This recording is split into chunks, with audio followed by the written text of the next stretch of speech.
All right. Welcome. I think I know just about all of you, which parrots exactly what I said in compilers this morning. I'm teaching two classes, and I know almost everyone in both of my classes, which is kind of weird. That also tells me that what's coming is I'm going to know absolutely nobody in my classes in the coming quarters, which is also scary. So I'm going to enjoy this while it lasts. So, information for this class. I guess if you haven't had me in a class before, you can call me Chris, you can call me Dr. Kane. I don't really care. I'm not particularly professional when it comes to naming conventions. I would rather you feel comfortable than be a stickler for exactly what you call me, etc. That goes for just about any interaction that we have. I would rather have you feel able to come approach me than not. This course technically has a lab today, but that's coming from above. We are required to have all of our classes have a lab portion of them. And this class in particular, the idea of a lab will mostly just be within a class setting like this. It doesn't require you to be in front of a computer. So I can just spread out the activities that we are going to be doing. I'm more so going to call them activities rather than labs, because that is the nature of this class, is we will be playing some games, but we'll start out not necessarily doing too much that is digital, just talking about games in general while you learn Unity on the side. I'll get into that in a bit. So we are in here every day, unless I get kicked out for some reason. I would have done that today, since today is technically our lab period. So since no one is here to kick me out, I'm not going to kick myself out. Office hours are right before this class from 10 to 11, but I teach from 9 to 10 and during this hour. I am trying to keep the hour following this class free for the quarter. That said, on a day-to-day basis, I will probably have some availability right after class, and I also have availability from 1 to 2.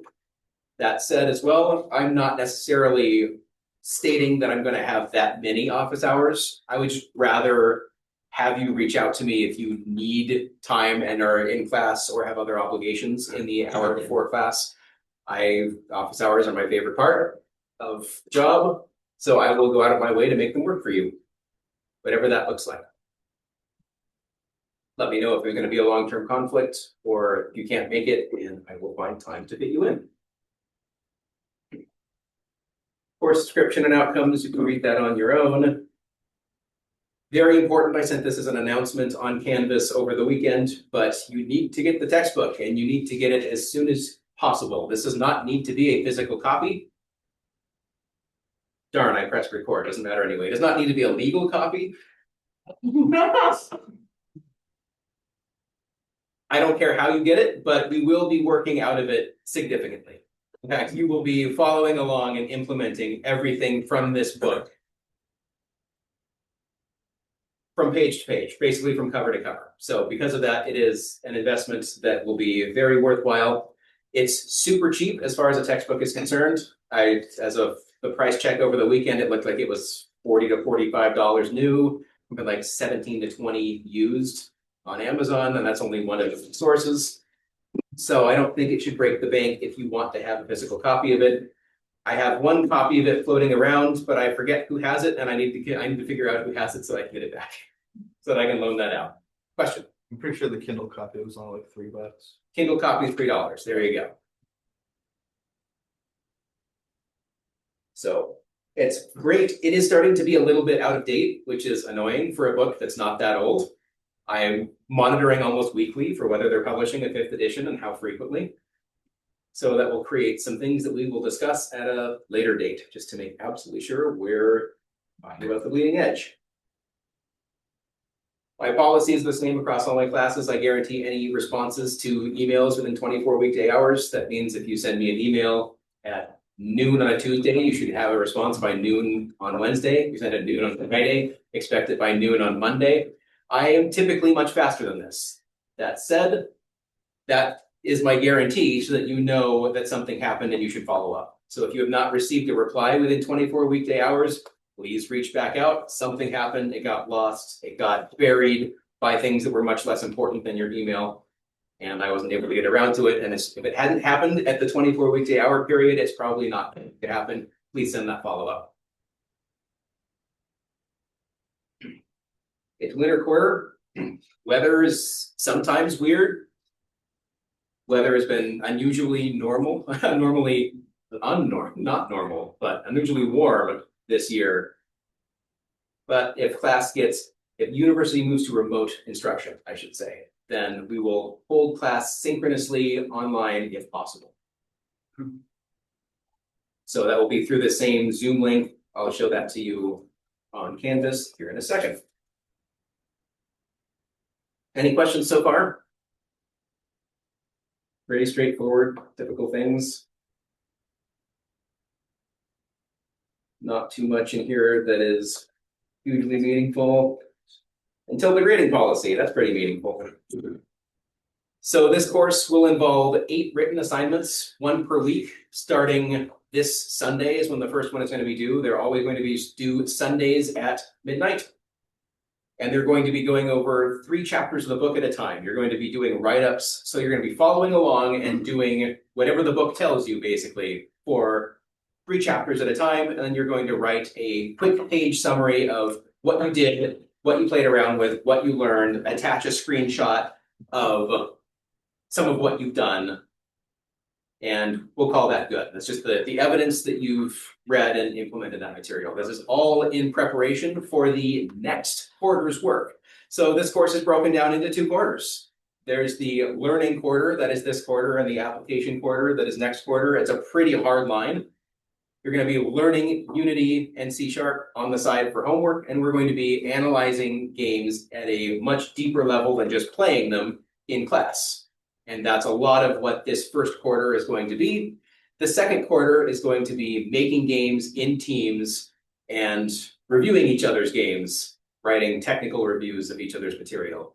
So if you're only able to take part 1 of this 2-part course, that's really going to suck because you're not going to see the payoff for all the work you're going to be doing. Although you could then go do some game jams with some friends with what you learned. So it's still going to be very useful and relevant content, but the real fun of this course will come next quarter. Who says we can't have fun along the way, though? It's more of an analytical fun than a creation and design fun, though. So 40% of your grade determined by the 8 written assignments. I'm not looking to be particularly harsh on these written assignments. It's just more so, did you read them and did you put your own spin on this? I'm looking for your own experience because you all have different experiences with game design. So given your own history, what did you learn? What was review, etc. So it should be fairly rudimentary. 40% of your grade determined by either 3 or 4 exams. I'm not sure exactly how many exams there will be in here, but since we're doing a lot of analysis work in class, there will be exams about that analysis work. Then 20% of your grade, a final paper about a quarter-long project we're going to be working on. And that is looking at analyzing and eventually balancing an imbalanced trading card game. Finally, I scale all my classes at the end anyway.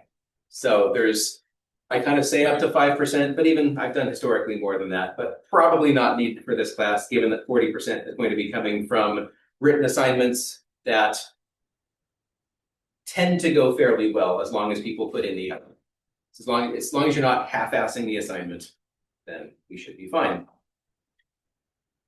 In order to get a C+ in the class, you must have a minimum exam average and assignment grade of both 60%. Since this is not a required class in the major, I've bumped this down from where it typically is. So just average a 60% on each of those, and whatever mathematically happens plus the curve will be what happens. Questions on grading?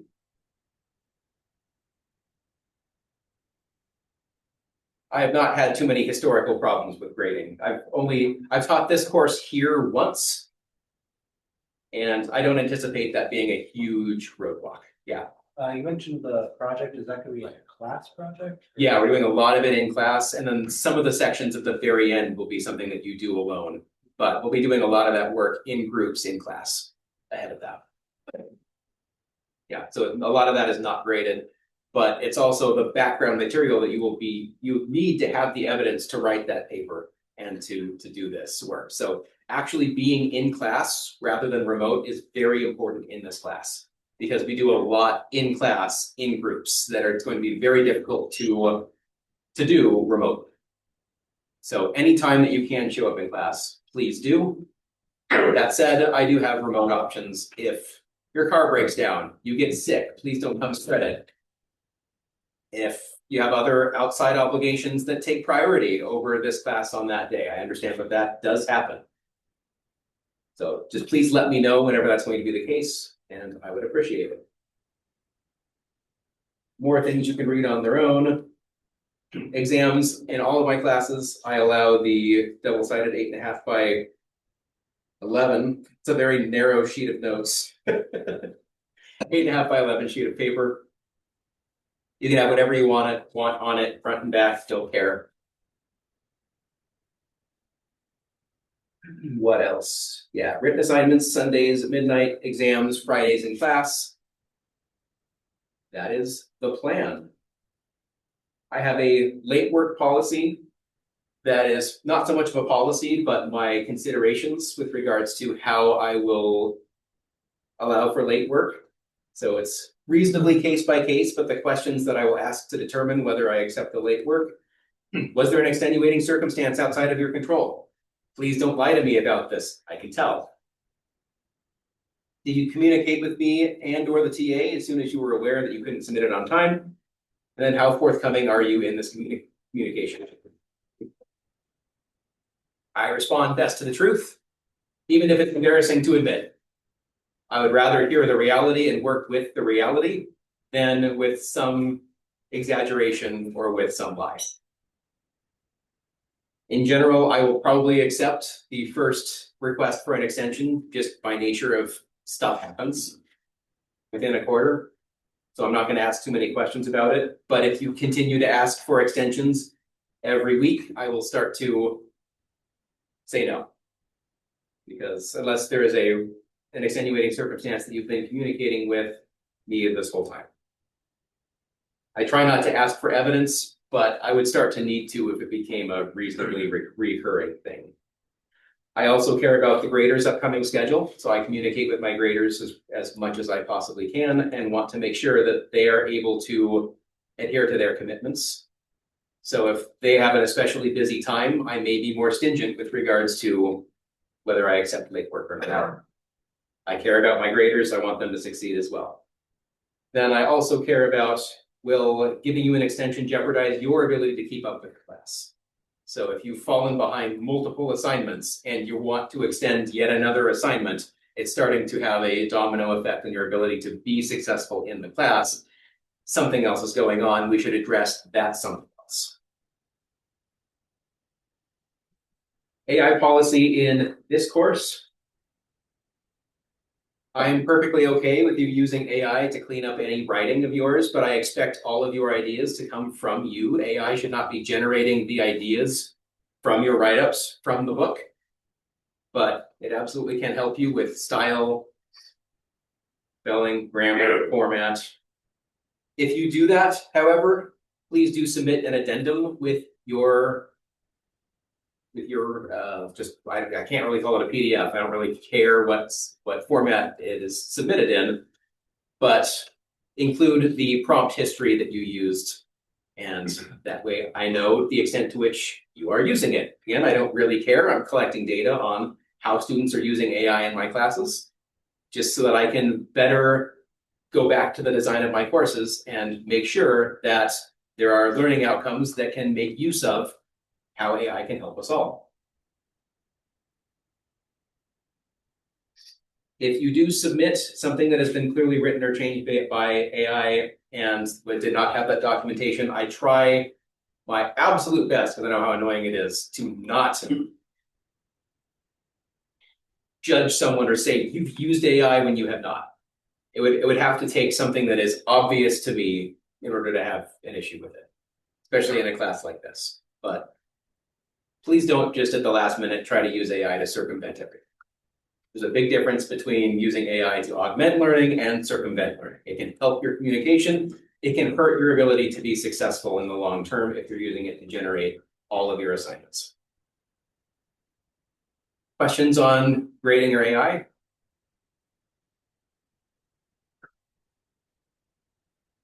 All right, typical university policies. You can read those on your own. Planned course schedule. We'll see how this goes. This is my current plan.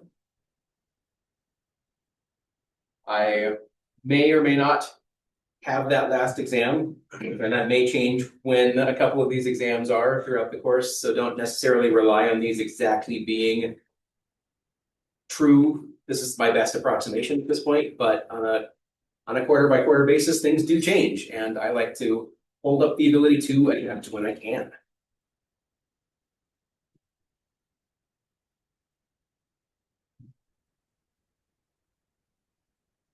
Leave this up here in case anyone has any questions just about kind of the structure of things, but yeah. Is there a day of the week generally that these all these exams are on, like every Friday? Every Friday, yeah. Exams are always on Fridays and assignments are always on Sundays. I want there to be as few things for you to remember as possible. At least as few unnecessary things for you to remember as possible, yeah. And you said the exams are not like set exactly, but is the final, like is that one on in the final period? Since it is on the finals, if I decide to have a finals, then it will be on the finals period. I think I decided against that last time, and so I'll make a judgment well in advance so that it's not, oh, by the way, there's a final tomorrow. I'm not that kind of person. I'm not going to dump that on you, but I would anticipate there are probably more likely than not going to be 3 exams rather than 4. That said, I put 4 on here so that there's no reasonable argument. There are only 3 exams on the syllabus. You can't give me a 4th exam, which is a viable argument by them. If there's something that's not on the syllabus that someone tries to make you do, there's a viable argument for you to not be okay with that. Any other questions or concerns? Yeah. Is there a hardware requirement for this quarter or next quarter beyond the generic? For this quarter, not much. You just need to be able to run the version of Unity that the book requires. Beyond that, you'll be mostly opting into any additional hardware acceleration that you would need for the games that you make. And in general, it's pretty easy to, within Unity, as long as you're being relatively intelligent about it, not overuse resources. Yeah, no operating system requirement, no specific hardware requirement, as long as you can run Unity. So hard to do in a Chromebook, but other than that, you should be fine. Anything modern, even if it has a built-in GPU, probably fine. Other questions?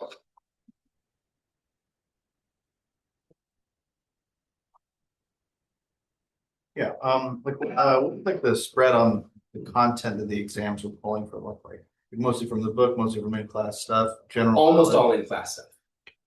So yeah, the 40% that is the book is mostly, so it's going to feel like there are kind of 2 different classes embedded in this. There's your learning how to make video games. That is going to be more the homework. I'm not going to talk a ton about the actual process of Unity and using Unity because I'm not going to be able to do that any better than the book can. And I have found historically, if I try to do that in class, half of you think I'm moving too fast and half of you think I'm moving too slow, and absolutely no one is happy.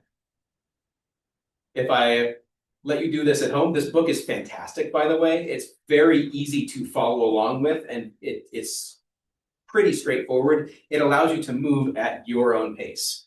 And historically, I have found that if I try to do that in class, people hate it. Can we go off the newest version of Unity? The book says to use 2020 LTS. You can, but I'm not responsible for any differences between how something is done in the book or how the book says. Do you know if it's like drastically different? It's fairly drastic at this point. Oh, there are times in which you will have to do your own research, and there are also some resources that the book will give you that I don't think are embedded within the book, but I'll link it on Canvas before it's needed in like the second assignment. think it's chapters 4 or 5, somewhere in there. There are some resources that I think will only work with that version of Unity. So my recommendation is learn off that version of Unity, and if you want to use the most recent version of Unity, agree to do that in the groups that you'll be working in the second part of the class. And that way you can learn with one version with the easy walkthrough, and then learn the differences in real time as you're making something. Then you can decide whether to do it this way or that way, or revert the whole project. Okay, okay.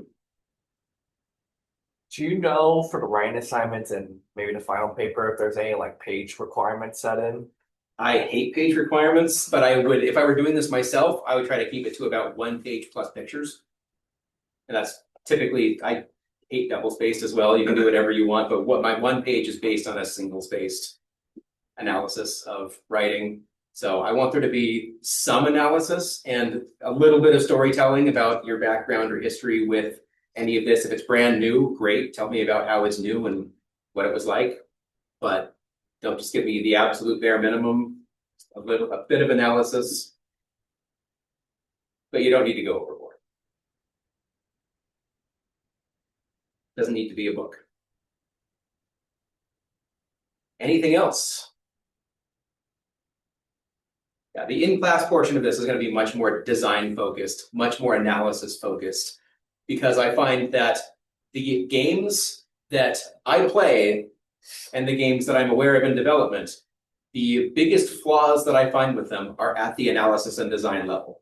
It's not so much at the technical level. The technical level is reasonably, you can adapt to that, but it's much harder for computer scientists to go back and think about games from a design phase. So I think that's very important to cover. You ready to dive into some material? All right. So as I mentioned, there are going to be lots of in-class activities, lots of in-class abilities to explore games and game design. So expectations, I'm mostly talking about part 2 of the course when I talk about this, but I expect you, whenever you're doing group work, to be pulling your weight. If you're not willing to put in the time to be successful, you will not do well really in any of my courses, although this is probably the easiest course that I teach. I would not label it easy, but I think that to be successful in this class is easier than a lot of the other classes that I teach. That said, the trade-off for the expectation of pulling your weight is I have a very hands-off approach to the class as a whole. I want you to bring your ideas to the table as much as possible. I want to hear and see your analysis. There's very infrequently a right answer in this class. There's a lot of interpretation. There's a lot of understanding each other when it comes to, when you design a game, you're not designing a game for you yourself. You're designing a game for a targeted audience for which you may or may not be a small piece of. So understanding each other as we explore this is vital. Listening to each other and also understanding our own what we like. Get Unity downloaded and working. That is something that if you're waiting until the day something is due to do 3 chapters of book material and a write-up, a lot of the work from these assignments is going to be not in the actual writing of what you did. That should be able to be thrown together in, I would say, an hour or less after you do the work. The work is in actually going and doing the steps that the book has you doing. So get it downloaded and working. And then get the book.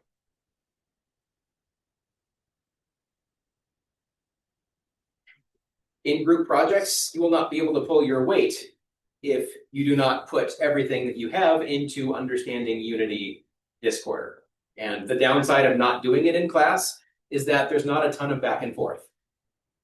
So if you're having an issue in the moment, you'll have to do your own research, talk to some friends, come talk to me in office hours. Any of those are viable ways to deal with that.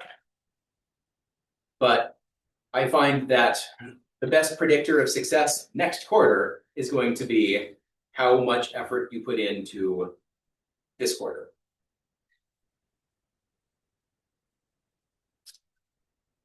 All right, enough of me lecturing at you. Let's take a moment to talk about some things and think about some things. So let's take a few minutes and just start thinking about this. Is probably the single hardest definition in any class, is just defining the concept of a game in the broadest sense of a game.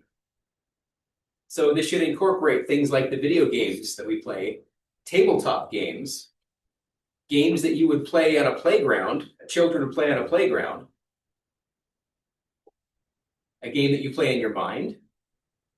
How could you define a game in its broadest sense? This is probably something that you'll want to take a little bit of time to think about and maybe write down an attempt or two at this, because I don't think there's one right answer to this. And even I'm going to go through quite a few definitions that experts have on this, and they vary vastly.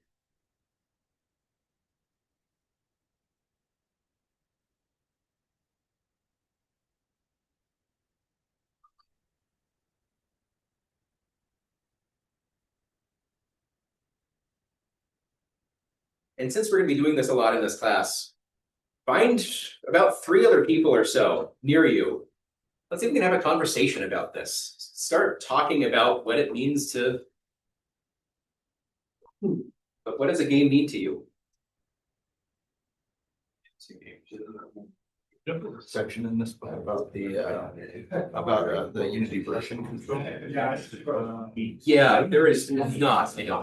I would still recommend using it because, yeah, I've had issues with the past using the Unity version. I would recommend just get up with a Unity game. I always thought that It works flawless. I always thought you had to use Unity. So that's not what you can. Like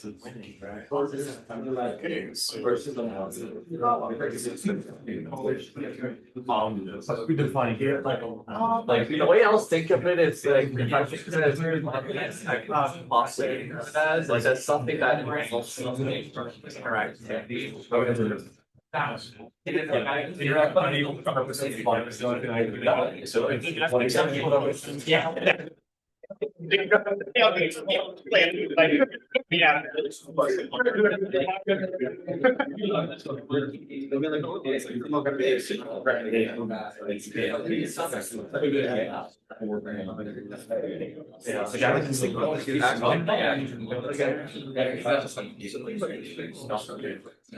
People playing.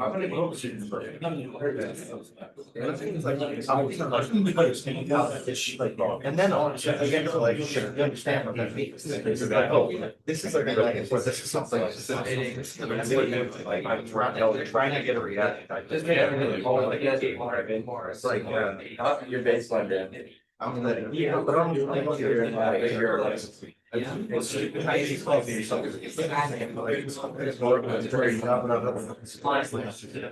No, you want to see everybody to see my action like this.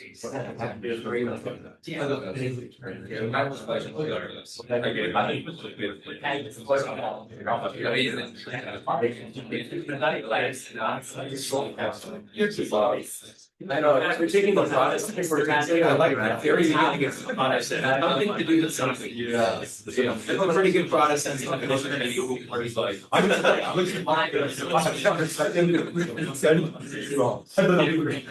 Yeah, I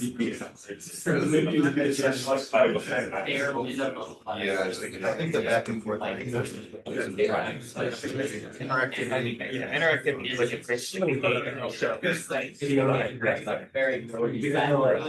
But also doing just having like is scratching.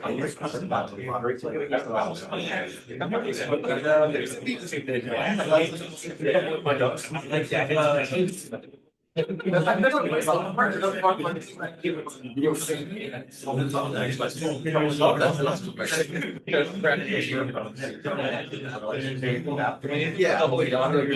Gambling, I mean. There's. Blackjack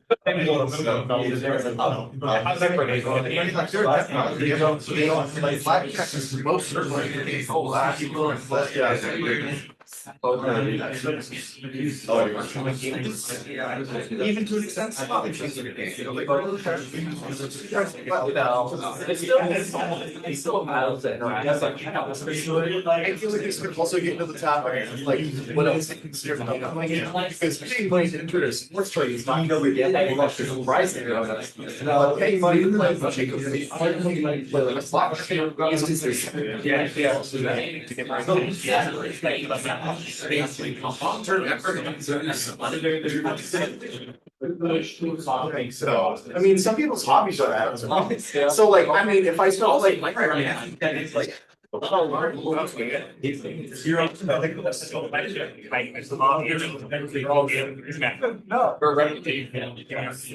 was just like a flash game. In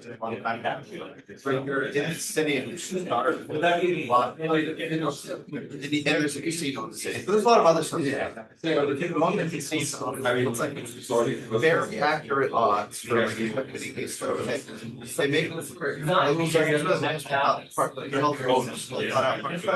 flash game. That's what flash game. And people go in there. Gambling is a game because it is designed for you to lose money over the long run. That's the mechanics. No, but the whole point of the game is to like double your money. If you double your money, Yeah. and there was this guy who did a YouTube video on it about how like it doesn't sense like mathematically going to the casino is something that the worst way to want to double your money. It's not much other. It's like you and I there. Depending on how much money you have, you can actually be reasonably likely to double your money if you gamble in a particular way and have vast reserves of money to pull from. It's all like it's all like stuff like that. But it's like so there's a flash game. So like get into the math behind it. Yeah. Like so how much do I lose when I play blackjack? How often We're talking about a lot of that.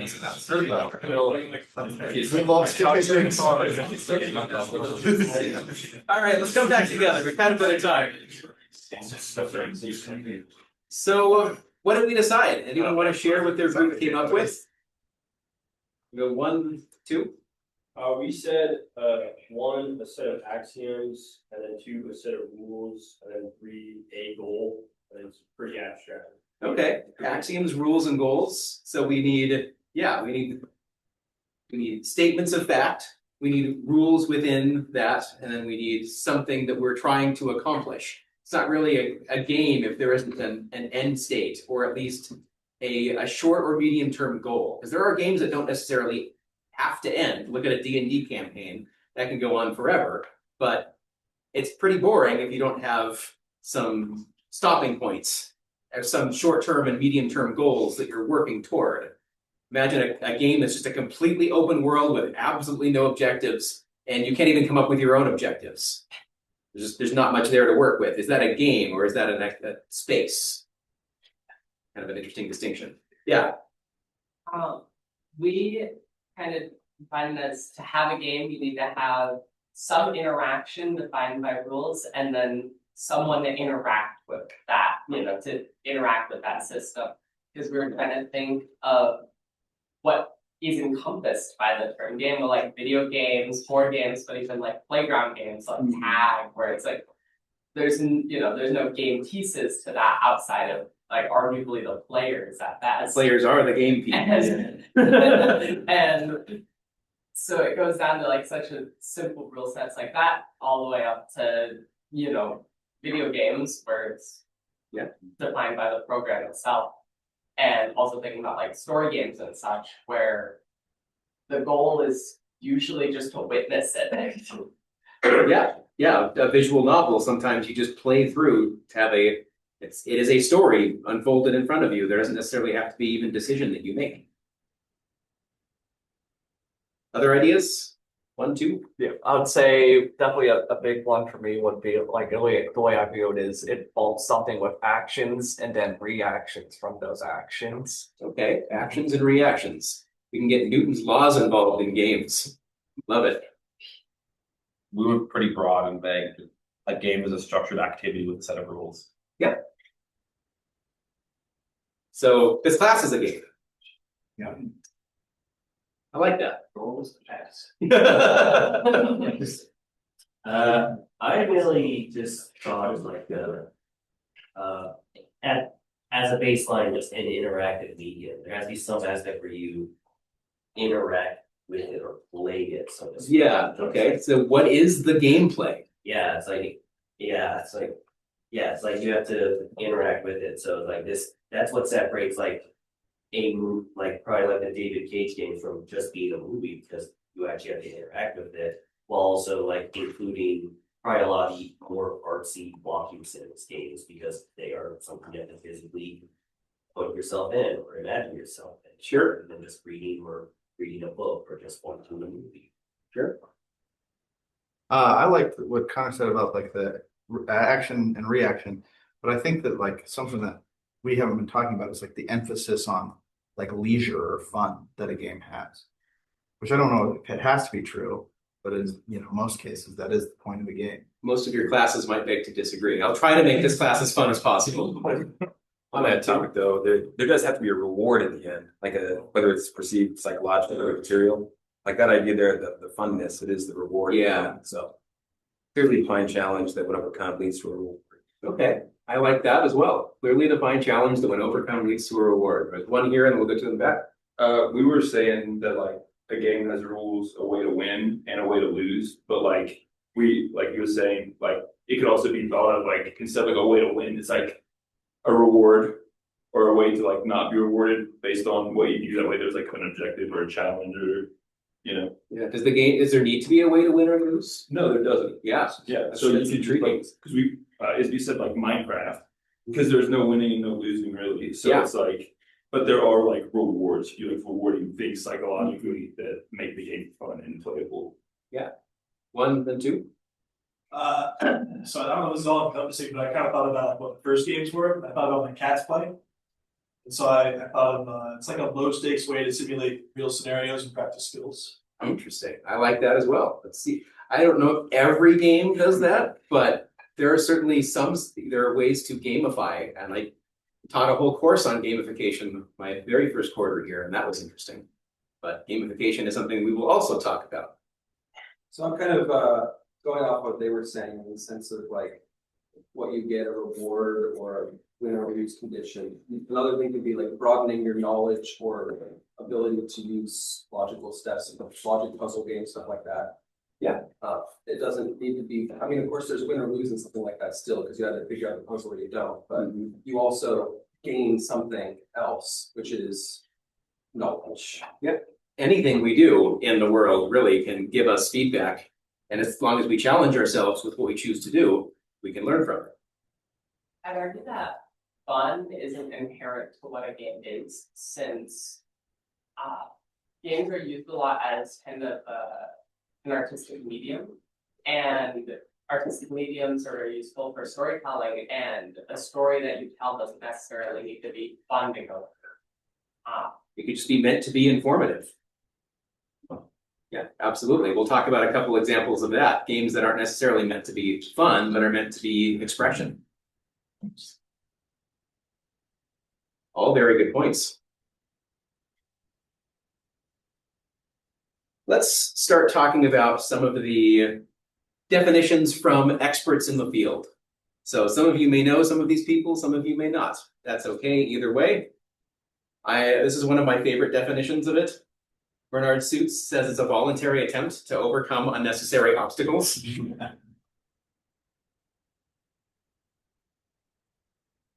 We'll do this for every one of these. Any strengths or weaknesses of this definition, what does it encompass or what does it fail to encompass with regards to your own view of what a game is? Well, if you define like, economics as something of a struggle, it's competitive and cooperative, it's a game. It's not really voluntary because you need like money to, you gotta live, right? So everybody kind of participate in that. That's voluntary. You could choose to not and perish. Oh, that's. I mean, Becoming more and more tempting by the day, am I right?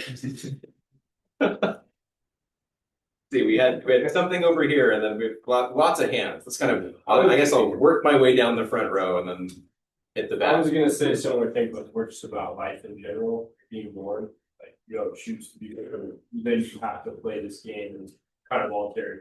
And if you choose to not play the game, you still are in the game for a little bit. Like, Well, you're voluntarily eating food. You're voluntarily breathing. I suppose, in one sense of the word, but in the other sense, you're put in this situation against your will. You have to make the best of it as long as you choose to do that. Yeah. Yeah.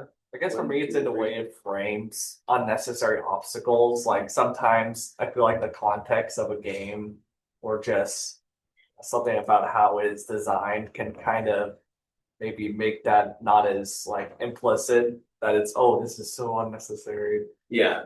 Yeah. I think the way to see that life is not a game is because these obstacles are not unnecessary. They're necessary for your own survival. Yeah, kind of piggybacking off the previous ideas, the use of voluntary and unnecessary are very vague in this. Yes. It becomes a problem of not just, what's necessary or like what's voluntary can encompass a lot, which is just, is it even a game in a certain like, it encompasses many things that we wouldn't traditionally call games. Yeah. These are very vague terms. I almost expect that Bernard Suits was in college. This was probably put as an exam question. It's like, I think I could pull this out as a short definition of games. It's so vague that I would expect it to be on an exam. Let's see, one in the back, yeah. Kind of piggybacking off of that, like you kind of need to define voluntary and unnecessary. Yes. And obstacle, like you kind of need to Yeah. define things before you can talk Use about them. this definition. Yeah. There is a longer definition coming. Yeah. I don't really know, I'm probably saying this more as a potential weakness, but there's a weird feeling I get from calling it voluntary and unnecessary. Like, I don't know why, there's something that rubs me the wrong way implying that it's like, yeah, this is something that like, it's a choice that you have to like, I mean, I don't know. Well, in order for it to be a game, you have to opt into it. Yeah. I think is what that's getting at.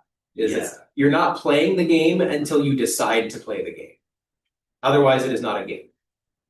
Yeah. I think Jigsaw might have. I'd like to play an experience. Would you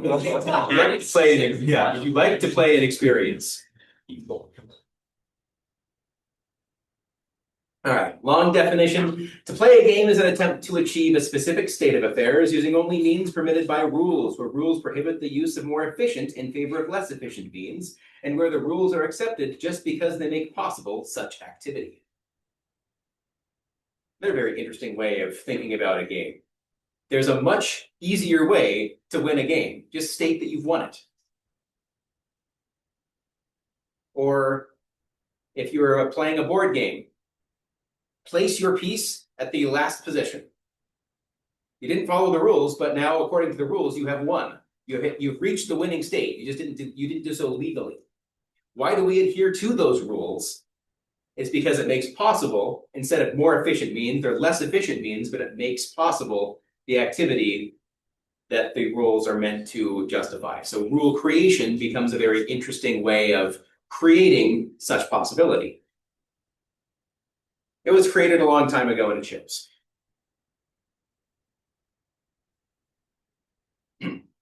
Sid Meier, father of civilization, says, a game is a series of interesting decisions. Also really like this definition, even though it's also incredibly vague. Strengths and weaknesses? Don't have to be interesting. Games don't have to be interesting, sure. I mean, I feel like they should be though. I don't know why someone would play a game unless they weren't interested. I think it also becomes incredibly like, what is interesting to you? Because some people like really have a very interesting time making menial decision choices when it comes to maintaining something that would bore some people. So then it's like, who's defining what's an interesting choice? Is it anybody's possible interesting choice? Because then we could just be throwing rocks at other rocks. Those who would opt into playing the game, hopefully. Yeah. I guess for me, it's like kind of interest will kind of building up that kind of comes from what the player wants as a goal or as a reward. Yeah. They might play the same game and elicit entirely different levels of interest based on what they want to do. Sure. 1, 2, 3. So like, Like the game of darts isn't really about decisions, it's about like skill. What do you want to aim for? Do you want to aim for the center? Do you want to aim for the 60? Do you want to aim for something else? What, given your skill, what is the right way to optimize the decisions in order to maximize? So I would argue that it's not inherent in the game, but there are decisions embedded in that dictate how you play the game. I kind of like this definition because it kind of abstracts away from like the physical rules or the goal, and the game is more like a state that you enter while you're playing it. And I've played a lot of games, and some games there's parts that don't really feel like fun or interesting. You kind of like you're not really playing the game anymore. You're kind of just like clicking through dialogue or like doing a random mission or something. So I kind of like the idea of it just being that sequence of interesting decisions, whatever that might happen. Yeah. I think the Holocaust would be a game under this definition, so I don't think it's very good. Depends on what you mean by interesting. I don't know if those decisions were particularly interesting. I think they're pretty black and white. I don't say that about very many things. Yeah. It's I was pretty much just going to say the same thing, slightly different way I was going to say, but yeah, it's just that definition can encompass anything that is a game probably can be defined under it if we use interesting in a vague way, but pretty much anything that is in the game could also be defined in the game. Yeah. My only issue is that I think it's possible to theorize, like I'm having off the top of my head, a game that can be won by a singular decision, therefore it can be a series. Well, can a series be of length 1? Depends on if he means a mathematical series, in which case. Sense. Let's go 1. I've heard from the back of the bit. So 2, 1. Actually, both up front. Yeah. 1, 2. Yeah. So I think I was trying to like think, are there games where you don't make any decisions? I don't think so. I think you are making decisions in games. I think that the set for this definition includes things that aren't games, though. Yeah. And so I think that's like the real weakness. Yeah. Kind of building off that too, just kind of just level of player agency. Does like more agency make it more of a game in this definition, or just kind of And mainly I was just trying to think in my head, like what constitutes necessarily as an interesting decision, because I'm immediately thinking like the obvious like renegade or paragon kind of choice system, but it's also like what does it also include, like how do you approach a situation, or like what exactly do you do from here? Like I don't know. And obviously I feel like there's also a question of like, where do the art games or walking sims fit into all of this? Here's like what decisions. I mean, I guess to be fair, it's always just like what you want to look at first. It's just very vague with that kind of decision.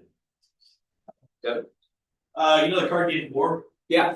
I don't think that would fit this definition. Yeah, that just doesn't really doesn't have decisions, does it? You just flip cards and the game is decided as soon as the game begins. Yeah, that is very interesting. So maybe this was a game. Yeah. So going off War, I guess you could say the series of interesting decisions were the decisions that led up to creating the game. Decisions within the construction of the game is a game. How many can we get here? So there are, in general, I think what Sid Meier's trying to get at is that at any particular point, there are multiple valid options for which to choose. It's not just there's always one right choice.